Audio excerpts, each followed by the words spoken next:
6 things you must stop explaining to people if you want peace of mind. Have you ever noticed how exhausting it is to always explain yourself? Every choice, every decision, every why behind what you do.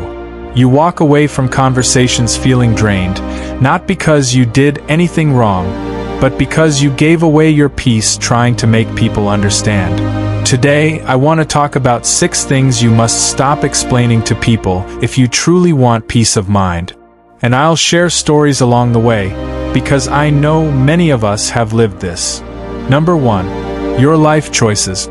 You don't owe anyone a PowerPoint presentation on why you chose the path you're walking. I remember a friend of mine who left a stable 9-to-5 job to start his own small business. His family couldn't stop questioning him. Why would you give up something safe? Don't you care about security? What if you fail? For months, he defended himself, gave updates, tried to prove he was making the right choice. But deep down, it was draining him. Until one day, he realized, peace doesn't come from convincing people. Peace comes from living aligned with what you know is right for you. Now, years later, his business is thriving. And guess what? The same people who doubted him now brag about him. Your life choices? They belong to you, not to the jury of other people's opinions. Number 2. Your relationship. Who you choose to love, or not love, isn't up for public debate. I know someone who ended a long-term relationship.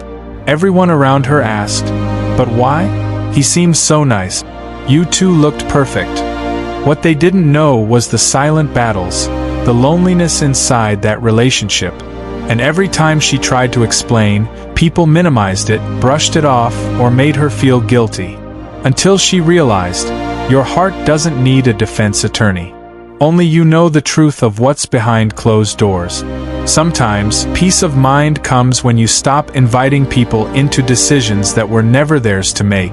So whether it's who you're with or who you walked away from, you don't owe anyone an explanation. Number 3. Your boundaries, your no.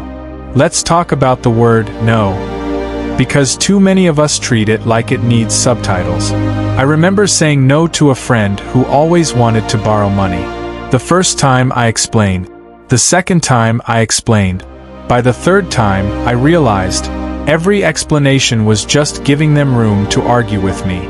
But the moment I said, "No, I can't," and left it at that, was the moment I felt my peace return.